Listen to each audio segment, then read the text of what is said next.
I stay at Belfour because I have a passion for what I'm doing. It's not the homeowner's fault that I get paid. That's awesome.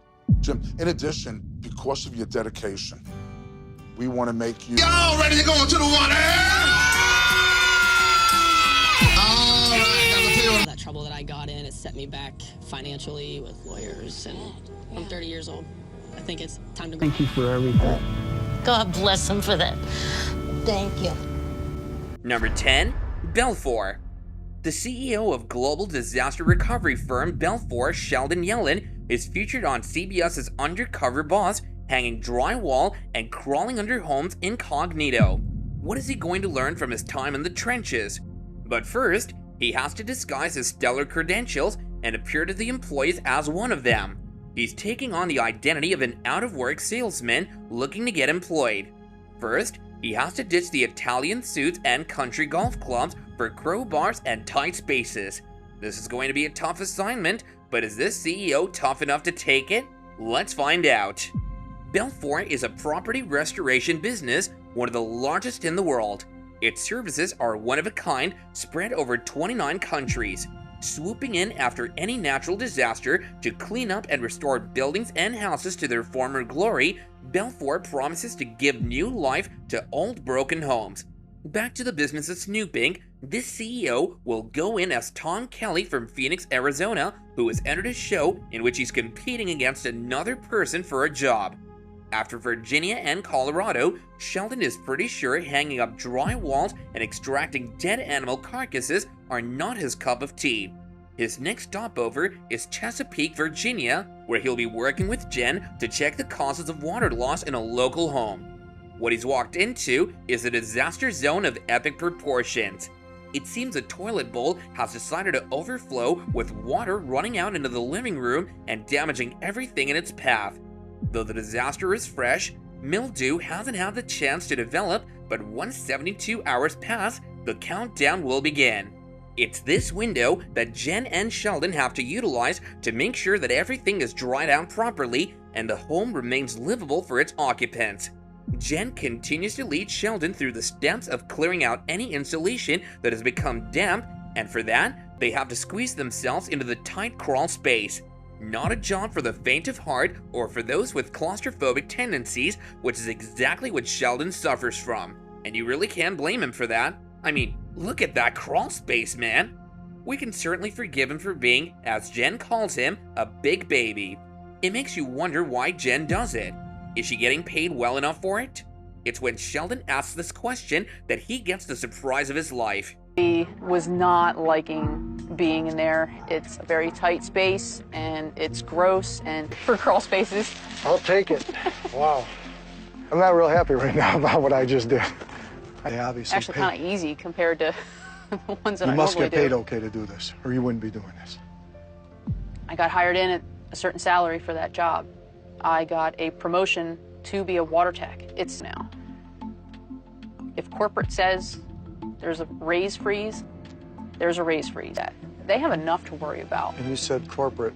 I wonder if corporate would trip over me and know who I am. Has no care or concern for them. Really bothered me. I really appreciate it, Jen. You're no problem. You see, Jen was hired as a cleaner and then promoted to water tech. But due to a salary freeze applied by corporate, the raise she should have gotten with the promotion never came, and it's been a year that she's been working off this post. The fact that Jen believes that she's too far beneath corporate's attention really gets to Sheldon, and he decides to reveal his identity. This expression on Jen's face shows that she's asking herself what she's walked into. Sheldon has taken all of his first-hand experiences back to corporate, and it's time to make some amends. He goes to start with that employee who has made a huge impression on him. He starts off by making her the promise that he would attend the Town 6 Hall meetings that happen throughout the whole year in Virginia to know his employees. My name is Sheldon Yellen. Oh, come on. You're getting your raise. You're getting that raise that you want. And thank you for representing us. Thank you so much. I totally blown away, but thank you. I had this. You can cry, it's okay. Water techs don't cry. I had to do what I did, and and I don't regret it for 1 minute, and this was a life-changing. Don't give up. Well, it was a pleasure to meet you. Finally. It was a pleasure to meet you. The biggest bonus Jen has coming her way is a promise by Sheldon that she would receive each and every dime in back pay starting from the day she got that promotion till the present. And that's besides from the week's paid vacation that she and her family are going to enjoy. But that's not all. The icing on the cake is the $15,000 bonus that Jen is getting from her parent company. Now that's how you reward good employees. Better. Jen, watching and observing the passion that you have, I had to reveal myself to you right then and there. I wouldn't let you go home that night thinking that anymore. And as a result of town hall meetings a year with hundreds of our people at a time and letting them know that I want to get to know them. Work with every day. I would like you to take a week's paid vacation. And since February to this day to get you current. Wow. I heard you so clearly. Additionally, give you a $15,000 bonus check and hope that that will help. I'm not used to that. And it makes me love this company more. And I don't think it's hit home yet. I don't think it's gonna hit home until I'm laying down to try to fall asleep tonight and I realize I'm not falling. Yeah. Thank you. Number 9, Modell Sporting Goods. As a fixture seated behind home plate at Yankee Stadium and an indelible presence at most industry events, Mitchell Modell is one of the most familiar figures in the business of sports. So when Undercover Boss asked if the recognizable Modell, CEO of the sporting goods chain that carries his name, would star in an episode of the popular series, he initially refused. He figured some of the 3,800 employees in the 150-store chain would recognize him instantly. After much cajoling, he finally conceded, though he still had his doubts. But wait till you see his transformation. With a shaved head and the addition of an oversized horseshoe mustache, Modell becomes Joey Glick and works undercover inside a warehouse and at Modell Sporting Goods locations in Washington, D.C. and Connecticut. The ruse for the cameras following Joe is a fake reality show with the dream of Joey winning big bucks to start his own business. During his week as Joey Glick, Modell drives forklifts in the warehouse, runs a cash register, and is a stock boy, sales associate, and shipping clerk. No employee guesses that they're working alongside the boss, though Modell's fake mustache has some problems during a 100-degree day in the warehouse. While no employee is able to guess Joey's actual identity, Mitchell is able to glean a positive treasure trove of opinions and views of his employees, and what he hears has made his ears stand up.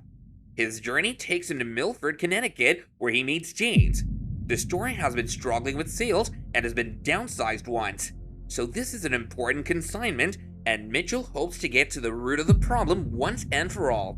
Once there, Joey, aka Mitchell, gets tutored on how to fold shirts and dress mannequins. Smooth moves there, Joey, but it's the questions he's asking that's making Joey quite sus to James. Soon, the CEO is busted. What follows is a showdown of epic proportions. For once, Mitchell is put on the hot seat by an employee and made answerable for corporate goof-ups. Clearly frustrated, James has a few things to say to his boss, which might be pretty unpleasant. You got everything pretty squared away. Not bad. I got a question for you. I'm just curious. Do you know Mitchell at all? You asked me that we're out of the ordinary. Jim just called me out. I must have tipped my hand to really understand. You told me some stuff today that obviously you were really frustrated on. You know that sales has been an issue. I'm going to be brutally honest with you right now? Okay. Why treat the Connecticut stores or the New England stores? None. Again, the redheaded stepchild. That's what you feel like. I'm not a retail guy. I'm a retired firefighter. I loved my job there, but I love this too. Why? The people. When I get a kid that comes along, nobody walks the talk here. It's a salaried position. They ask for a 40-hour week, but it's clear he's dedicated to his job and has made immense sacrifices for it. His requests are pretty simple, which is to stop treating his branch as the red-haired stepchild. This can be done with making A-list merchandise available to its customers so that it can pick up sales. Despite how unpleasant it's been, it's lit a fire under Mitchell's butt, and he's changing things fast here. But wait till you see how Mitchell rewards his employees for their passion and dedication in the work. Mitchell starts off by making James an ambassador supervisor of various tours, getting placed under his eagle eye to make sure that there are no merchandising issues. His family also gets rewarded with a 7-day all-expenses-paid vacation to get all the rest and relaxation they require. Knew you were a little taller. How are you feeling about the whole situation? Glad that I could get the candid opportunity to... What you said about the merchandising problems. So I met with my executive team, and we're putting in place someone who's going to go out there and talking to the league so that we could drive sales. I'm You know, there's more to life than just working, and I feel terrible that you missed a lot of girls on a family trip. 7 days, 6 nights. Number 8. Philly Pretzel Factory. Everybody gets their 15 minutes of fame. Bill Hurst, the owner of the Philly Pretzel Factory franchise at Bridgetown, New Jersey, gets well behind that when he appears on Undercover Boss. Under the ruse of fictional show Swap Jobs, disguised Philly Pretzel Factory CEO Dan DiZio pays Bill's Upper Deerfield store a very long visit. But before setting out, DiZio is seen bleaching his hair blonde and buzzing the sides off. He shaves himself a goatee and becomes Michael before he sets off for the underperforming franchise. Next, he finds himself in Broomall, Pennsylvania in a PA meeting with the assistant manager Marquis. Business is thriving at the site and Dan is impressed. Dan helps to twist the pretzels and can't believe how fast the employees are making them compared to him. Dan knows how to make the pretzels, but he's throwing them off on purpose so he can keep his undercover status this time. And the timer's already set for 9 minutes, and then we just push on. That's it. Okay. Seems pretty simple. How you fit, okay? You can get it to dance a little bit like this. You just try to spin it around 2 times. Doing it. I got 40 done already, man. For the job, I mean, you get up, you're getting here at 4 in the morning. Well, I get free food. Free food. How many hours a week you work here? 60. 60. 60. Every week? Every week. Open one of these. I believe about $250,000. $250,000. That's a lot. My current bosses. Oh, that's great. It was devastating to hear that Marcus might be looking for other employment. It's definitely... There's other jobs that offer those, even if they don't pay as much, and benefits are worth a lot of money. Franchisee to see what we could do to keep him. All right, we got those in. Let's grab another rack. Okay. Marquis tells Dan that he has 2 daughters who want to be doctors. Just then, these 2 adorable little girls come in. Dan is so inspired. He loves how Marquis works hard for his family. Marquis tells Dan that he would love to own his own store, but he's presently looking for a new job with more money and health insurance, to which Dan is disappointed. Dan is done with his undercover job. He feels like everyone he met is gustier than he is, and he'll be changed by this experience forever. It's time for Dan to meet with the employees. The last meeting is with Marquis, and Dan tells him that it's because of him that the store is thriving. Dan is pulling a college fund together of $2,500 each for his 2 kids. Dan doesn't want him to leave and will also get him medical benefits. He also wants him to be a partner in his store 50-50. Marquis is overwhelmed. He hadn't had anything like this before happen to him. It is at that point that Dan gets up and gives him a big hug. Dan brings Marquis to the new building he just bought for the new store that they're going to be partners in. Dan thinks that giving back would make his dad feel really proud of him, and he feels like he's living his dream. Number 7. Hershon Family Entertainment. Hershon Family Entertainment is one of the largest family theme park companies in the country. The company operates a variety of well-respected amusement parks and aquariums in many different states. The man responsible for overseeing Hershon's success is CEO Joel Manby, a great businessman and family man. Due to the Great Recession, Hershon Family Entertainment had to freeze wages and park attendance is down across the board. So Joel Manby decides to grow a beard and cut his hair to go undercover on Undercover Boss so he could see how his employees were really impacted. Mr. Manby wants an unfiltered look at what his employees are thinking, feeling, and doing. The actions of the CEO of Hershon Family Entertainment resulted in one of the most emotional reveals on this season of Undercover Boss. Now disguised as John Briggs, Joel begins his work on Undercover Boss at the Ride the Ducks attraction at Stone Mountain Park in Georgia. As the #1 attraction in the theme park, Ride the Ducks accounts for about 5% of its revenue. This CEO wants to know what makes the attraction so incredible. Joel is introduced to Duck Captain Howard and quickly realizes that the attraction's success is because of the people who work the ride. Howard is a great entertainer and essentially becomes a kid again while making sure the children on board have a great time. And you're gonna play some music for them. It's all about jokes and having fun. Unlike the normal tours that you would go on, this... Come on, hey, how you doing? Let me take your ticket. What's your name? Clara. May I have your tour ride? This is where you're gonna get a chance to see what I do. Okay. You gotta watch what I'm doing here. This is some serious stuff here, okay? Well, it is 100... Would you say 100 feet wide? It's 100 feet. It's just a blast. It's such a rare talent. I mean, he is really into what he does. I need a volunteer. Who's gonna be my first tours, or if other captains from other markets have ever come here, because I think they can really learn something from each other. Joel can't help but be impressed by Howard's wonderful personality, attitude, and performance skills.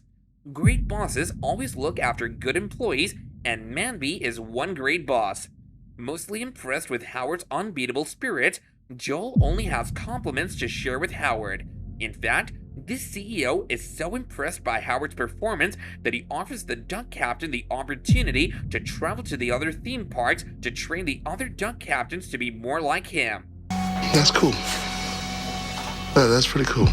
Captain, first of all, since this became a kid. For me, this is an opportunity to touch somebody else's life. Can we take some of that magic and put it at other Ride the Duck locations in other cities? Let's make it happen. I'm there. All right, great. There, no problem. I really appreciate you. Number 6, Gigi's Cupcakes. Gina Butler is the CEO and founder of Gina's Cupcakes. Gina used to be a country singer and is now the queen of tiny cakes. Gina's Cupcakes has headquartered in Nashville, Tennessee, and now has over 100 stores in 23 states. But spreading too wide too fast comes with its own fair share of problems, and Gina wants to know those without any sugarcoating. Not used to doing anything by halves, Gina gets a retainer to slur her speech, a drab wig, glasses, and a tattoo to totally change her look. Gina first goes undercover as a cupcake decorator in Charlotte, North Carolina. She works with Jason, a cupcake decorator. He thinks Gina reminds him of his grandma. He gets her into an apron and shows her wooden practice cupcakes to start on. She immediately sees that he's not doing the Gigi swirl and is instead doing 2 stacked squirts. It doesn't look like her iconic swirl at all. Gigi is freaking out because it's not her trademark frosting style. He's also not sprinkling the cupcakes right or drizzling them with caramel and chocolate the right way. Jason says her cupcakes look rough and says half of hers aren't adequate. He then takes her out to a wedding delivery. He tells her she should drive and they hop into the delivery vehicle. She doesn't want to drive because it's a city she doesn't know. She's stressed because she keeps hitting potholes. Cupcakes around sometimes in a city I know, but it is still nerve-wracking. There you go, and what I want you to do is kind of because of the cupcakes. I'll be mindful of that. Just watch. Oh, it's okay. Oh my goodness. Hitting all the potholes. Damn, I hit a pothole. Oh, darn it. How many potholes are in this city? I got $500 worth of cupcakes in the back of this car, and I fell. Oh my gosh. I gotta get out and check those cupcakes. Good. Whew. I was like, oh, thank goodness. I could have ruined. Jason has $500 cupcakes loaded in the car and is freaking out. She hits the brakes and the box falls. They stop so he can check to see the boxes. They get to the wedding site and they set out the cupcakes. She observes that Jason has a lot of passion and responsibility. He just hasn't been trained properly himself, and that's the main issue. Gina is right when she says that you can't train the kind of pride that he has. They sat and talked, and she says she's a single mom, and he tells her that he's had some run-ins with the law, including 2 DWIs. He says Gigi's gave him a second chance, and he treats that with great responsibility. I'm a single mom, so I work really hard. I've had some tough things. Some bumpy road. That's made some bad choices in my life, but Gigi's basically gave me another opportunity, a second chance. For Gigi's, I wanted to open up my own wedding cake shop.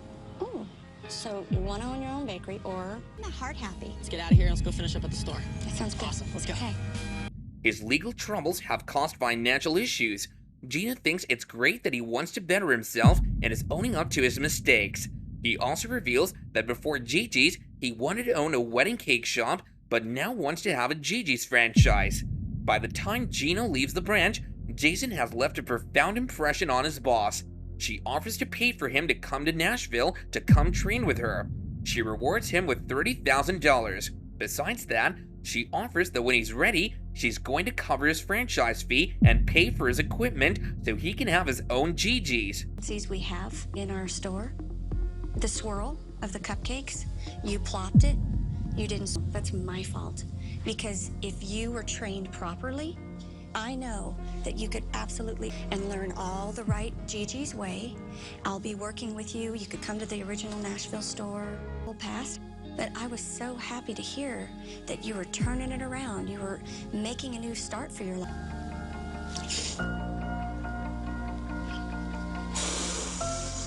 Thank you. Number 5, Armando Montelongo. Armando Montelongo Jr. is a highly successful real estate mogul featured on tonight's episode of Undercover Boss. Armando is best known for his role on the popular show Flip This House on A&E. He and his company flips over 400 houses a year, and the business is growing even as we speak. Part of the reason he gives as to why he's going undercover was the fact that his company is set to grow in revenue and wants to get insight as to why. Armando doesn't sit around either and watch the money come in. He gives about 100 seminars annually. He wants people to continue to try flip houses and clearly isn't afraid to share his money-making secrets. Due to the fact that his name is the company, a lot of deception goes into the covering up. He needs a body double in some of the segments in order to stay hidden since his name isn't the only thing recognizable to his employees. Armando takes on the role of Kevin Jones. He dons a pair of glasses and throws a wig to complete the transition. He gets into his disguise and heads out to Orlando to work as an electrician in one of the houses his company is flipping. He works with Angel, who puts him to work pulling outlets, but he's struggling. Angel tells him to put some money into it and says he's not working fast enough. Obviously, this is Armando's personal hell, and he's struggling. They go to pull a ceiling fan, which has Angel throwing a temper tantrum like a 2-year-old. My personal hell. Let's move over to the ceiling fan. This should be relatively easy. We're gonna take down the whole thing. Charged by Armando? No, Kevin. When I went into the job, I thought I'm gonna be like the electrician of... Got it. Not the right way, that's for sure. He starts to really throw a temper tantrum, like take the glass globe, secure the glass, secure the light bulb. Go!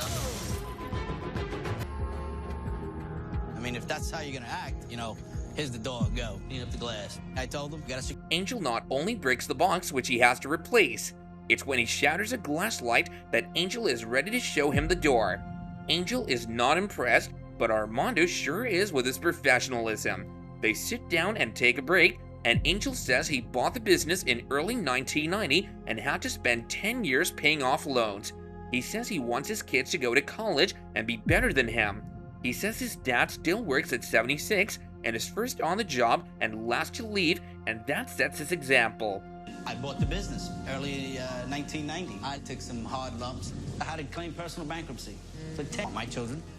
So, hey, go on into college and go study something else. The next generation's got to be better than you.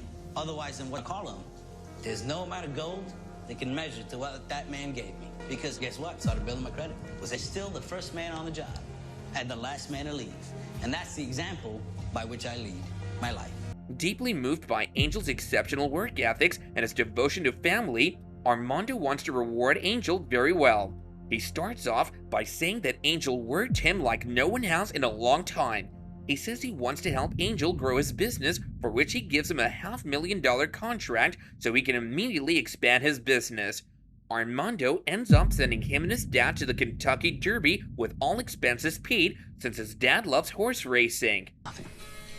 And you're rebuilding yourself. I want to help you grow your business, where you're going to be able to expand your electrical contracting work immediately. And there's one more thing. One of the things that I can tell that really, really resonates with you is the horses. He loves betting the thoroughbreds. So you'll never get him out of Queens because Aqueduct and Belmont are... And you and your father on an all-expenses-paid vacation to watch the horses in Kentucky. Dude, that's awesome. Thank you. Appreciate it. Thank you. Thank you very much. Number 4, Stella & Dot. Jessica Heron, CEO and founder of Stella & Dot, a leading global direct sales company with its own boutique-style jewelry and accessories line, goes on an undercover journey to discover the real gems working within her company. Jessica's company has more than 30,000 women selling for them, using home shows and in stores as well. Her disguise for her undercover operation includes a Barbie-ish makeover, complete with platinum blonde locks of hair, dark contacts, long press-on nails, and glasses. Her transformation is stupendous, and Tyler seems to agree. You see, she'll be working with Tyler at the Ohio Distribution Center as a picker. Their primary concerns will include accepting an order, putting it in a box, and packing it for shipment. Pretty simple, right? But what about a clearly smitten Tyler who thinks she's really cute and can't stop giggling? While hard at work, he tells her he works 2 jobs and goes to college. He tells her that they're going to have a race where he picks about 50 products and she has to do half that. You do this for 10 hours. Oh, yeah, no Do you have a giant left bicep? I felt like Nicole was flirting with me a little bit. Got somebody? I mean, do you just go to the gym to lift weights on your right side? No, I work 4 10-hour shifts here, and I go to college. Oh, he is working 2 jobs and going to school. He's an upbeat, happy guy. So I got a little challenge set up for us, too. Go. Here I go. 1, 4, CO1. 1. Help. This is gonna hurt me. During the challenge, my gladiator made a lot of beeps. Put them on top, so they can see it when they first get it. I like how you put it right side up. Yeah, we would like when to pull it out to have it. I loved seeing the pride he takes in his work. How long have you been working 2 jobs? Since I've worked here, so about a... He zips around her and jokes that she should take her time. Tyler proves to be a fast and efficient worker as he zips through his tasks like a speed demon. Tyler is very passionate for what he does and says he has great attention to detail. He tells her that he goes to school at night 4 days a week to be a dental hygienist, but his ultimate aim is to study psychology and work with addiction. He says he grew up in a bad neighborhood and says a lot of his friends were addicts and his brother also struggles.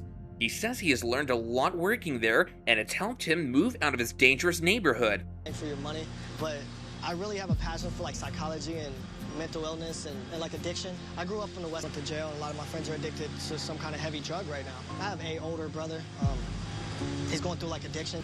I love the company to death. It's done so much for me already, improved my life. I've learned so much. It definitely was the building block for me. Be the best dental hygienist you've ever met, but it's not his true passion, and I would really love to see him pursuing something. Out of sheer respect for his work ethics, Jessica promises Tyler that every year on people's anniversaries, they'll get a new pair of shoes in his name. She also gives him $5,000 besides talking about him wanting to go to school.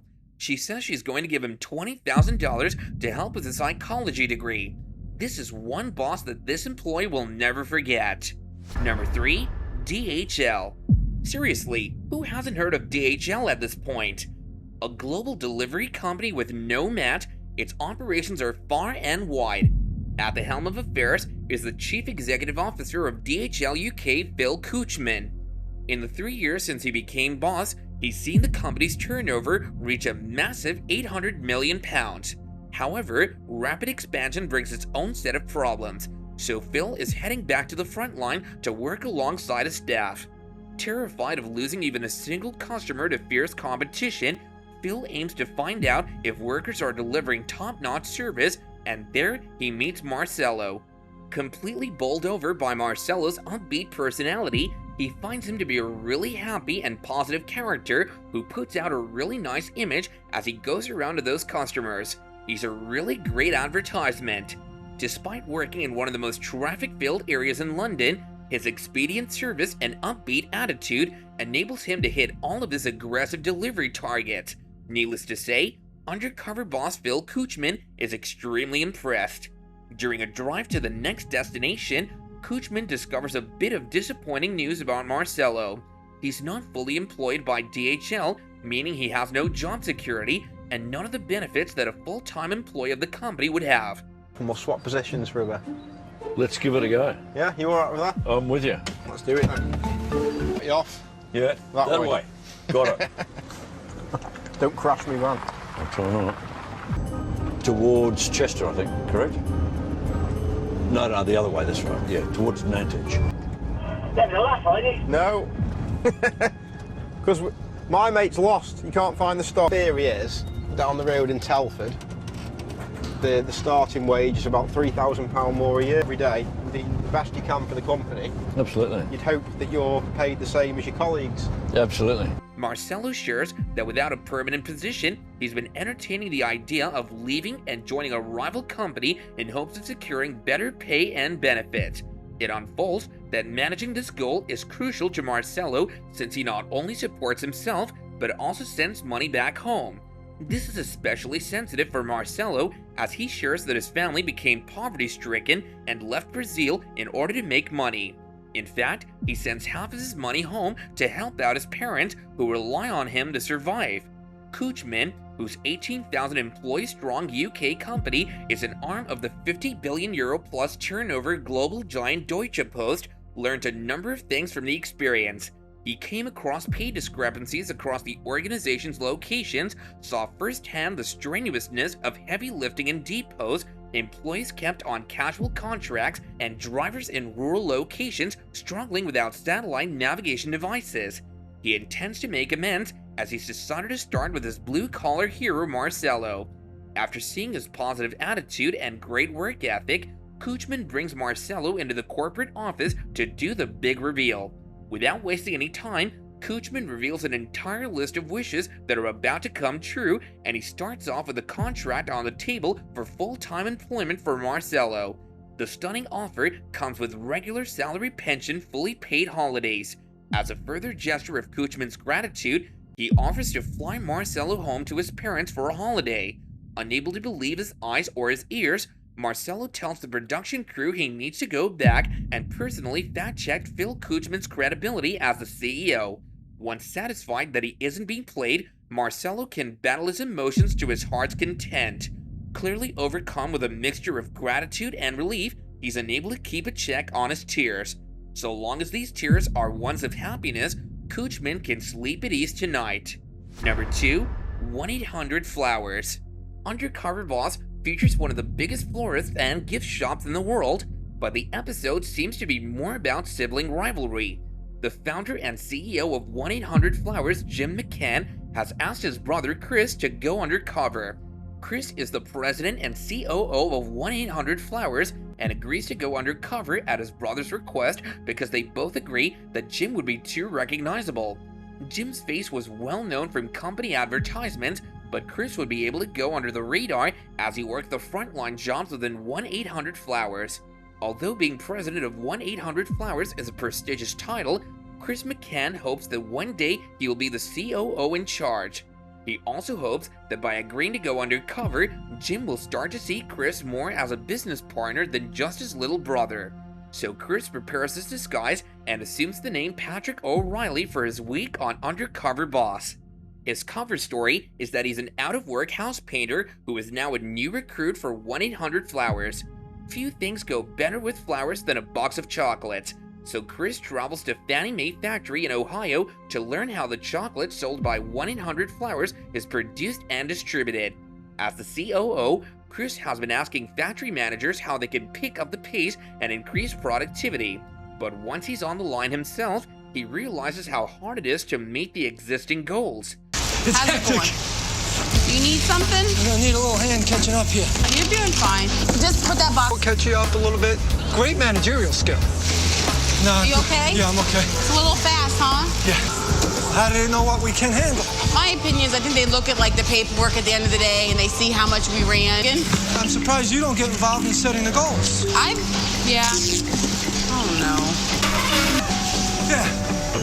If the goal was 1050, we picked up a little bit. We did pick up a lot, actually. Okay. So Chris has trouble keeping up with the fast pace of the factory, making a mess and letting chocolate fall all over the floor. For this shift, Chris is trained by a line operator named Nicole. While Chris is frantic and stressed, Nicole is calm and reassuring. Chris thinks she could be a great manager one day, but despite Nicole's competency, he is dismayed to learn that Nicole has no say in how productivity goals are set at the factory, and there's no incentive program for exceeding expectations. He's also frustrated to learn that the higher-ups in the company haven't been communicating with people like Nicole as much as they should be. Instead of enforcing unobtainable productivity goals in the factory, corporate and managers should be talking to the people on the front lines to learn from them and plan accordingly. Before Chris can reveal himself to his employees, he needs to reveal his feelings to his older brother.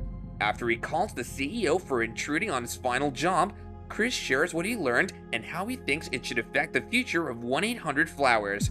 And now that the brothers are on the same page, it's time to surprise their employees at company headquarters. Chris wants Nicole to know that he's aware of how hard she worked and that he was impressed by how calm she stayed in the hectic factory.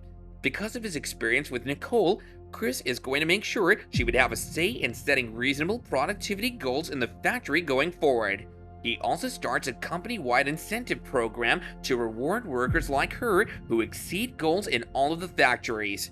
Thank you. I take pride in it. When you put me on the line, the first thing you told me was how much we had to make. Direct managers, so that you're part of the process in setting those goals. I really appreciate it. I'm not programmed for you to make more money when you exceed your goals.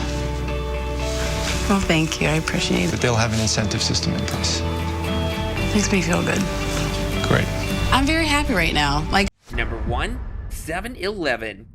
We've all been inside of a 7-Eleven convenience store for one thing or another, but its president and CEO Joe DePinto is making sure everything runs smoothly behind the scenes. DePinto uses what he learned during his time in the military to make sure 7-Eleven is run like a well-oiled machine. Even though Joe DePinto runs a tight ship, the president and CEO of 7-Eleven still believes his company could do better, and this is why he decides to go on Undercover Boss. DePinto's goal is to learn where the weaknesses are in the 7-Eleven franchise so that he can make the right improvements. So DePinto traded in corporate life for a week to assume the role of Danny Rossi, a former real estate guru looking for new opportunities. DePinto's first day as Danny Rossi begins at the store he calls the epicenter of coffee. As a whole, 7-Eleven sells millions of cups of coffee every day. But this store sells more than any other, and Mr. DePinto wants to learn what about the 7-Eleven location makes it so successful. He quickly learns that people flock to the store every morning because of Dolores, a wonderful employee who has worked at 7-Eleven for nearly 20 years now. I don't want to let her down. It's getting busy. He hasn't seen anything yet. The rush hour first. Hey, where you been? Whoops. Danny? Okay, I need French for crying out loud. Take care of the customers. Where is he? Danny! She mush until he gets into the groove of things. He's amazed by the amount of coffee that we sell. She knows all the customers by name, and they love her like a friend or a family member. But under her cheery demeanor, Dolores is masking a scary health battle. Dolores tells Danny that she only has one kidney and she has to attend dialysis twice a week. The only cure is for someone to donate a kidney, and Dolores is waiting for a match. DePinto is impressed that Dolores can work so hard and stay so positive at work despite her poor health condition. When Joe DePinto's week on Undercover Boss came to an end, he couldn't help but be amazed by the wonderful employees who work for him. And now, it's time to summon the people he has met to 7-Eleven headquarters to reveal his identity. Although some of them were nervous they were in trouble, all the employees were very pleasantly surprised once they realized that they had been working with an undercover boss. Spending time with you more than I can ever say. Thank you. The thing that's most impressive to me is they're coming to buy it from Dolores. That's true. I have to admit, it's a nice store. We love it. And if it happened to me, it could happen to them. I'm going to tell you what I want to do. I'm going to set up, across the United States and Canada, Involved. Dolores, this program will remind all of our customers how important it is to get a donation. I love it. I hope that will be okay with you. That's wonderful. Thank you so, so much. Joe tells Dolores that he loved spending time with her and was impressed by her relationships with the customers. Inspired by her health journey, Joe decided to launch a donor awareness program within the company in the hopes of finding a kidney donor for Dolores and helping other people in the same situation. Well guys, that about does it for today's video. Join us next time, and bye for now.